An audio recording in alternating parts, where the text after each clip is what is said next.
Hey everyone, Ryan here at eTrailer. Today we're going to be checking out some of our best suspension enhancement options for the 2010 Mercedes-Benz Sprinter 3500. As far as the rear goes, we're going to have two SumoSprings. One is a little more light duty, and this one is a little more heavy duty. And then we're going to have a Timbren. And all these are going to work the same and definitely increase your ride quality. You know, the concept behind them is the same, and they do work. I've had experience with all of these on all different types of vehicles. And from what I've noticed, it seems like the Timbrens, since they support a lot of weight, they tend to make for a little more of a rough ride over the SumoSprings. But in all reality, it just kind of depends on what you're going to be using them for. On our camper van today, we have the Timbrens installed, and I think that's the right call on something like this. You know, it's really heavy. They're going to be pulling a vehicle behind it as well, and so there's that additional weight. It's got to be in control of. But on the other hand, let's say, you know, for example, if this was a cargo van or something, right? I feel like this more heavy-duty SumoSpring might come into play there. Or maybe it's just a passenger van. You know, just to give you an example, I feel like that's where the lighter-duty SumoSpring would make sense. And I say that because, you know, let's just say if it was a passenger van, you don't have a ton of weight there, but you could benefit from an upgrade. And with the Sumos being a little more forgiving, a little more light duty, that just makes sense to me. Kind of same holds true if you have, you know, if this was a cargo van and you're hauling equipment around or something, right? You don't want to be bouncing all over the place. It's not as heavy as a camper van like this. So the more heavy duty SumoSpring would make sense to me. Now with that said, all these are going to just simply replace the factory style jounce bumper. And what that jounce bumper is more or less a small version of one of these, right? But the difference is that doesn't make contact with the vehicle's axle and provide additional support. All that jounce bumper is going to do is simply prevent your vehicle suspension from bottoming out. Just to give you an idea on how these can look on your vehicle, we have the Timbrens in place here, and they're making contact with their axle when we don't even have any additional weight in here. And that's how they're going to provide that support.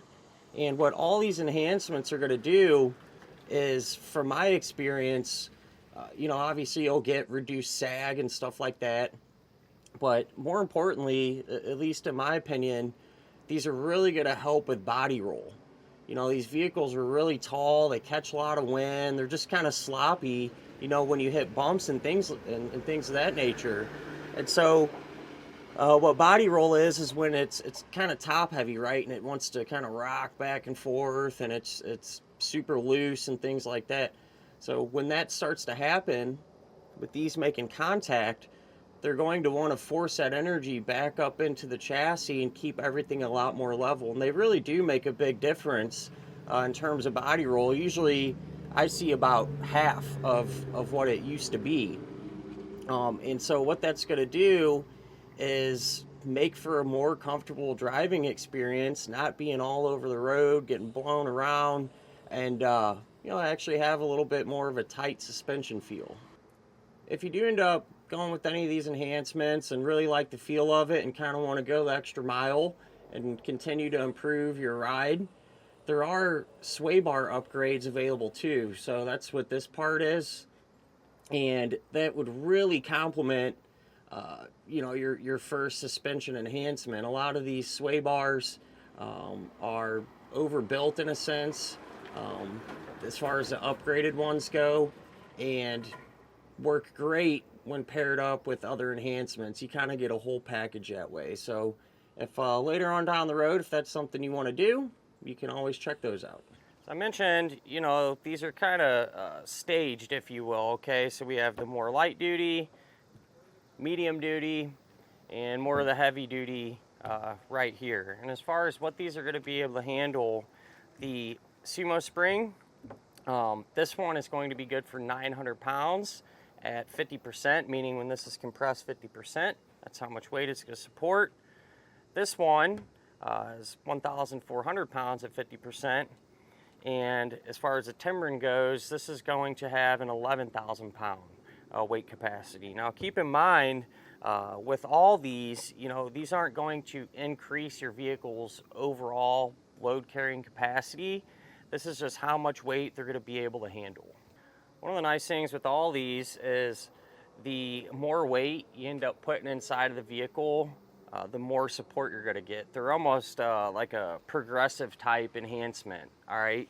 So what that's going to do, let's say, for example, if you had, like a cargo van or something and you weren't loaded down very much, with all these enhancements, they're not going to give you all that additional support because you really don't need it, right? You don't have all that weight in there. Or in this case, on our camper van, if your fuel tanks were empty and your water tanks and everything was empty, that's a lot of weight when you add it all up. And because of the progressive nature of these, they're not going to be as aggressive when it's on the lighter side. Now, on the other hand, once you really start adding a bunch of weight and everything, these will give you that additional support kind of as needed.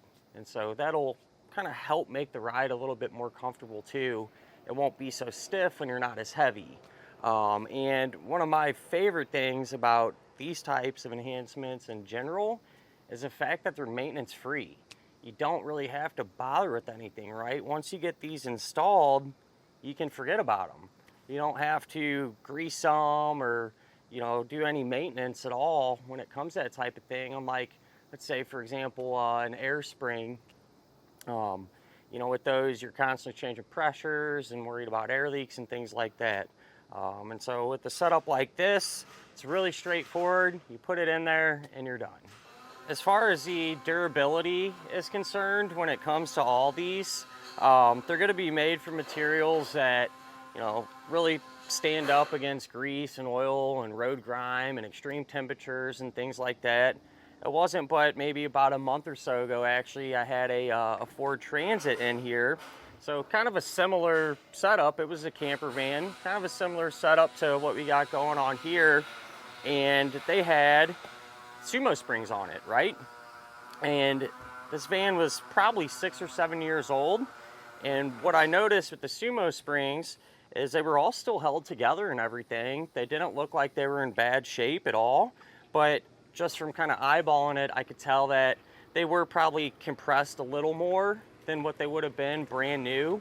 And to me, I feel like that's pretty reasonable and almost to be expected out of stuff, right? I mean, put so many miles on things and age and wear and tear.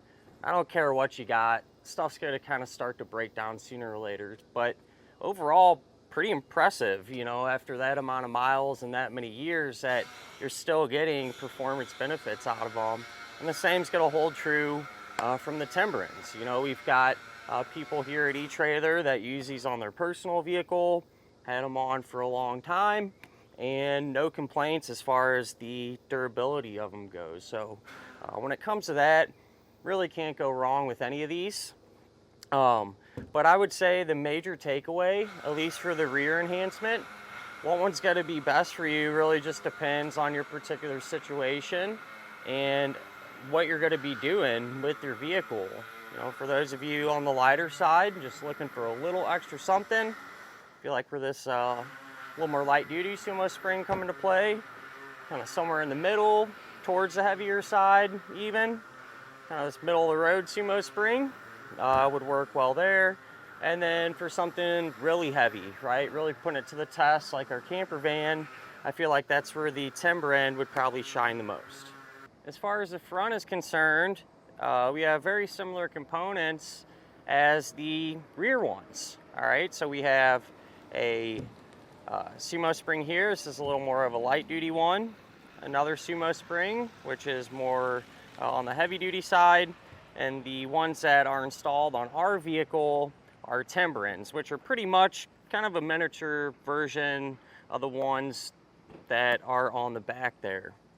And a lot of times what ends up happening with the front ones is people end up starting with the back realizing that they really like the ride quality and saw the benefits from it, and want to kind of move forward with the front ones to make it even better, right?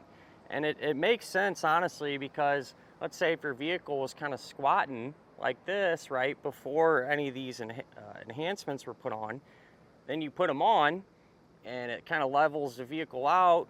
What tends to happen is sometimes you could kind of nosedive a little bit, you know what I mean, and kind of change the feel of your vehicle there. Well, by having any of these on the front, that will, you know, correct any of those potential issues, give the front more support, have a nice level ride, and get the maximum performance out of your suspension. Really, the concept at the fronts are going to be the same as the back, a little bit different since they are on the front of the vehicle, but what tends to happen when you, let's say, go into a turn, right? You start to turn, vehicle wants to kind of dig into one side, and that contributes to a lot of that body roll that you'll get. So having these in the front, making contact sooner, when that does start to happen, they'll make contact, want to push your vehicle up, you know, to keep it flat and level again, and that's what's really going to help reduce a lot of that body roll. And because of that, you know, having the front end be a little more stiff and responsive, that's going to kind of increase the steering feel when you're driving down the road and just kind of tighten everything up. Here's a look at the Timbrens on the front of our vehicle. And like I said, the concept is the same as the rear pretty much. They're filling that void between the bottom of the frame rail and the top of your lower control arm. And you know, when you're just going straight, there's a little bit of tension on these. You know, they're under a slight load, but not much. So when you don't really need these type of enhancements, you're not really going to feel it or it really change your ride quality if you're just going down a flat, straight road. Where these are really going to shine is when you start to turn, like I said, you know, and that weight would shift to one side. These would get more stiff, keeping the vehicle a lot straighter, and you know, helping out with your driving experience. And what tends to happen too, I feel like, is things like this will usually kind of prolong the life of your factory suspension too. You know, you're not going to be working those components as hard and asking, you know, all this work out of them. So they kind of take, you know, these enhancements kind of take some of the workload off of your factory components and hopefully, you know, be able to get some more miles out of those. All the stuff that we talked about for the rear enhancements are going to kind of hold true for the front ones as well, as far as the durability and things like that. The weight capacities are different. So this Sumo is rated at 500 pounds, this one at 1,000, and the Timbrens that we have on the front are also going to be rated at 1,000. And what I usually like to recommend is figure out what back ones you're wanting to use, and then if you do want to go put some on the front, just kind of go with the same ones. You know, if you have the light duty Sumos on the back, I'd probably go with this on the front. The more heavier Sumos on the rear, probably do these on the front, and then of course the Timbrens on the rear, I'd probably do the Timbrens on the front too, just like how our vehicle's set up. And I just find they kind of, you know, all work in conjunction with each other, and you get a little bit better performance with them all kind of working the same way, if that makes sense. So probably, you know, if I had to give one big piece of advice, it'd be figure out how you're going to be using your vehicle, how much weight you're really putting in it, and things like that, because you can overdo it. All right, so I know what a lot of people probably tend to think, well, you know, a lot of these are progressive type enhancement, they're going to support more, you know, as I put the weight on there. But you can, you know, have some overkill, if that makes sense. All right, so these real heavy duty ones, for example, if you're not going to be putting weight back there, don't have that weight that you need, what tends to happen is it makes for a much more of a stiff ride because they're a lot more heavy duty, right? And so they can handle that weight Well, if there's nothing on there compressing these, then they're super stiff, and you know, it's almost like putting a block of wood or something between the suspension. You know, if you hit a bump, it'll be extremely firm. So you want these to be somewhat compressed almost all the time, right? That way it's kind of a cushion in there, as opposed to having just a real super stiff piece of rubber, you know, that's just hitting bumps and kind of shocking you all over the place. So that's what I look for when I set these up. You know, make sure that they're compressed a little bit all the time. It's just a lot more forgiving and comfortable whenever you're driving down the road. Other than all that, when it comes down to it, you really can't go wrong with any of these. You know, hopefully I kind of cleared some things up and made it easier for you to pick out which one is going to be best for your particular application. And you will notice a difference. You know, like I said, we've done a ton of all these different types of enhancements, and they really do work. And you get a lot of bang for your buck out of them as far as the comfort level and things like that when it comes to a suspension enhancement. But with all that said, I think that'll about do it for a look at of some of our best suspension enhancement options for your Mercedes-Benz Sprinter 3500.